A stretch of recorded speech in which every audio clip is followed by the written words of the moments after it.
All right, welcome to the deep dive. You know how this works. You share your reading list with us, and we dig through it all and surface the most interesting stuff. Absolutely. Today, we're diving into what a potential second Trump administration might mean for the U.S. Okay. Our main source is Gordon T. Long's December 2024 research newsletter, The Unshackling of America. Right. And we'll also be pulling some insights from James Rickards, A Reset for America.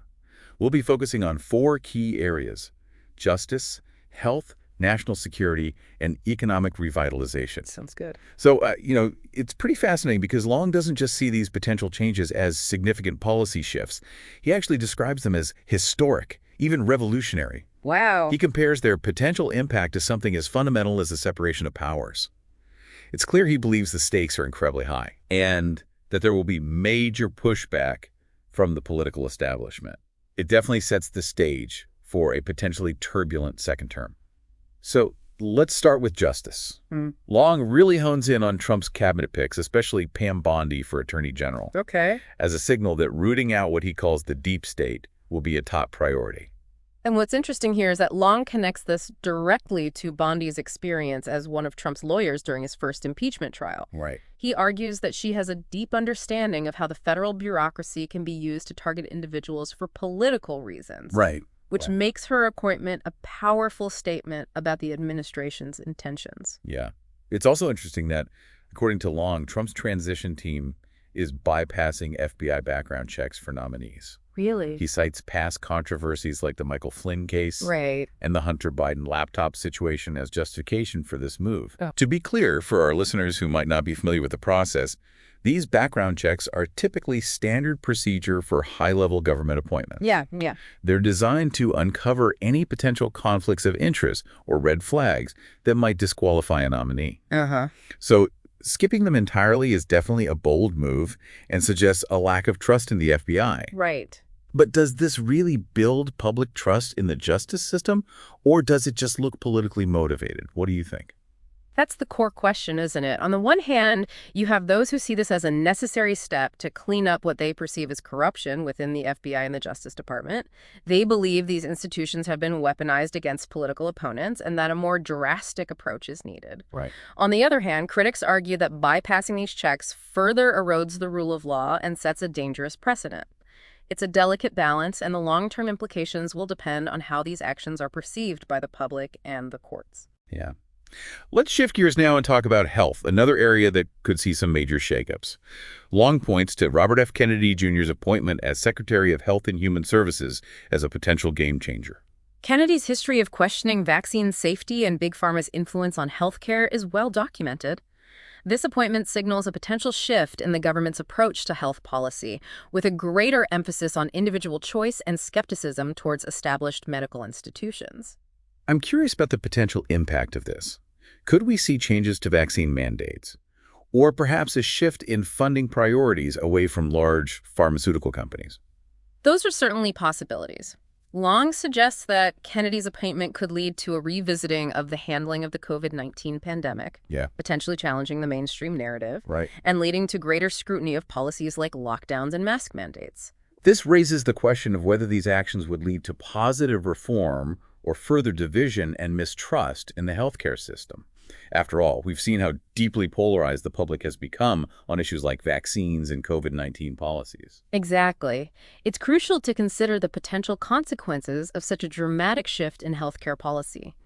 Will it empower individuals and lead to more diverse perspectives, or will it undermine public health efforts and erode trust in scientific expertise? It's a complex issue with no easy answers. Now let's move on to national security.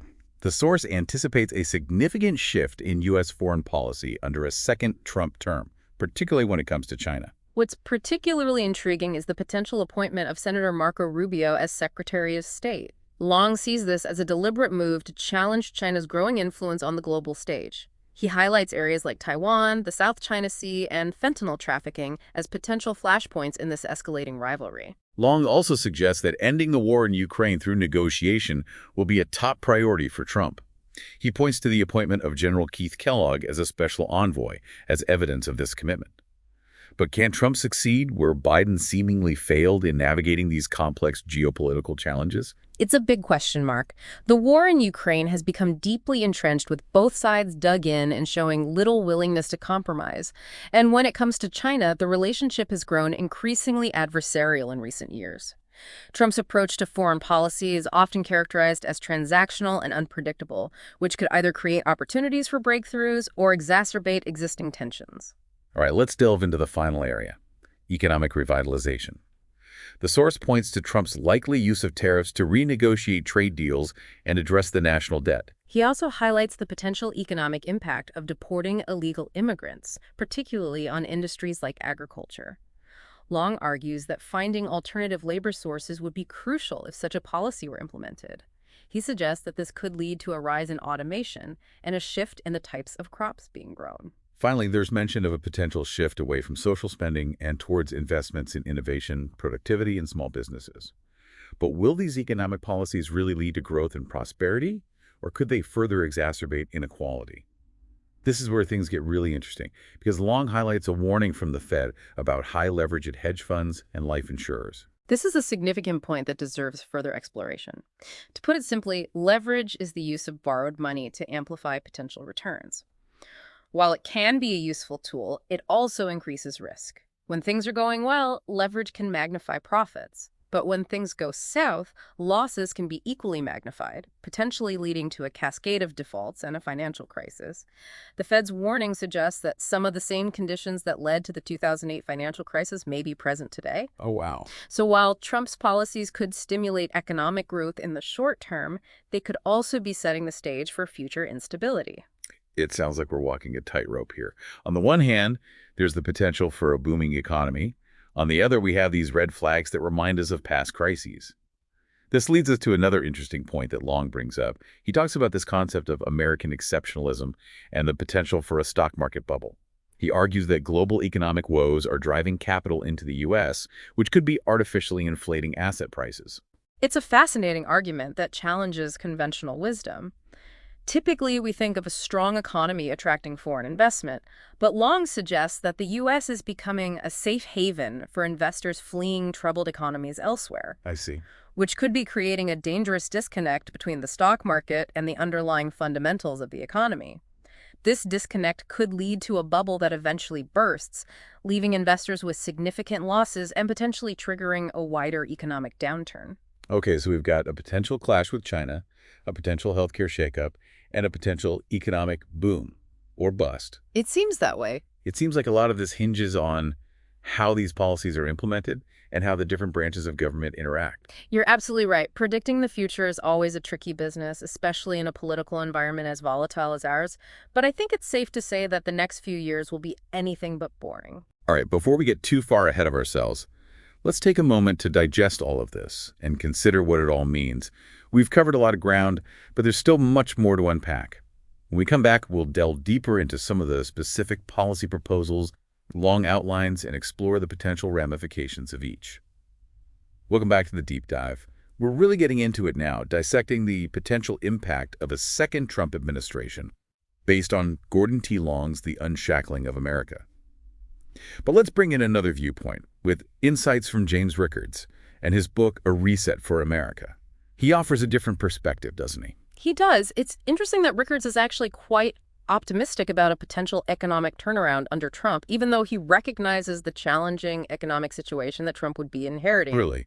That's quite different from some of those warnings that Long points out. What's making Rickards so optimistic? Well, he highlights a couple important things. First, he thinks Trump's focus on deregulation would be a big driver of economic growth. Rickards argues that too many regulations stifle innovation and entrepreneurship. Yeah. So getting rid of them would unleash what he calls the animal spirits of the American economy. Okay. He also believes that Trump's infrastructure plans would create jobs and stimulate demand. But wouldn't that spending increase the national debt? That's something Long seemed concerned about. Rickards acknowledges that concern, but he says the economic benefits of infrastructure investment are greater than the costs. Right. He believes that a strong infrastructure is essential for a successful economy, and that any short-term increase in debt would be balanced out by long-term growth. Makes sense. Yeah. So deregulation and infrastructure are two pillars of Rickards' optimism. Is there anything else? Yes, maybe the most interesting part of his argument is how much he emphasizes what he calls a renewed sense of purpose in the country after Trump's election. He argues that Trump's victory really energized a part of the population that felt ignored and left behind. Hmm. And he thinks this renewed sense of purpose will lead to more economic activity as people are more motivated to work, invest, and build. It's interesting that he focuses on that psychological aspect of economics. He's basically saying that optimism and confidence can actually drive economic growth. I'm trying to square that with some of those more cautious points that Long makes. Like, Hmm. Long mentioned the Fed's warning about high leverage in the financial system. Does Rickards talk about that at all? He does, and he doesn't seem too worried about it. Really? He says the Fed is often too cautious and that we should be careful about taking their warnings too seriously. He thinks the financial system is stronger than it was in 2008 and that the chance of a major crisis is pretty low. That's a bold statement, considering the parallels that Long draws between now and the time before the 2008 crisis. It is, and it really highlights the difference in their viewpoints.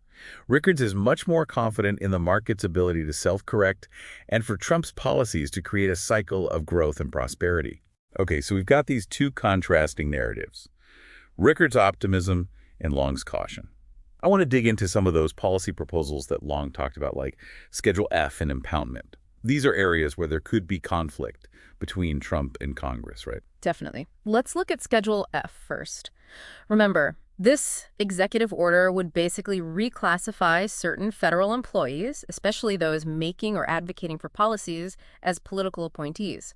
This would give the president a lot more power to hire and fire those employees, Right. bypassing those usual civil service protections. And Long suggested that Trump might use this to drain the swamp, as he puts it. Right. He wants to replace career bureaucrats with people who agree with his agenda.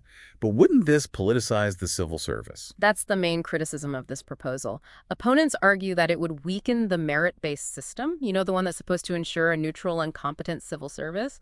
They're worried it would lead to cronyism and make government services worse. They also argue it would discourage people in the federal bureaucracy from speaking freely, because employees would be scared to speak out against the administration's policies, fearing they could lose their jobs. It sounds like this could turn into a big power struggle between the executive and legislative branches.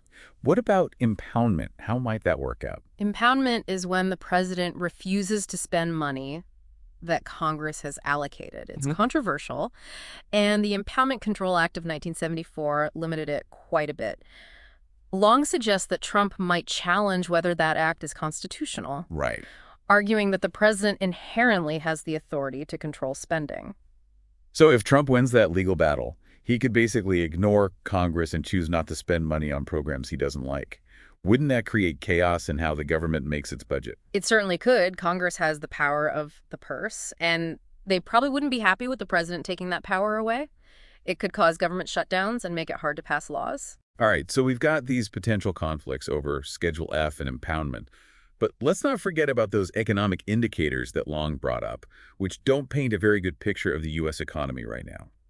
He seems particularly worried about inflation and the rising cost of living. Yes, he says wages haven't kept up with inflation, meaning the average American can buy less with their money. He also thinks the government isn't being honest about how bad inflation really is. He points to things like the cost of housing, healthcare, and education going up as proof that inflation is much higher than the official numbers say. And he's concerned about a potential stock market bubble caused by global uncertainty. He argues that all the foreign money coming into the U.S. is artificially inflating asset prices, creating a disconnect from the real economy. Exactly. And he highlights the Fed's warning about all that leverage in the financial system, saying this could make any downturn in the market even worse. He compares the current situation to what happened before the 2008 financial crisis, which is worrying. So we've got a potential stock market bubble, a financial system loaded with leverage, and rising costs of living. It sounds like a recipe for disaster. Is there any good news at all?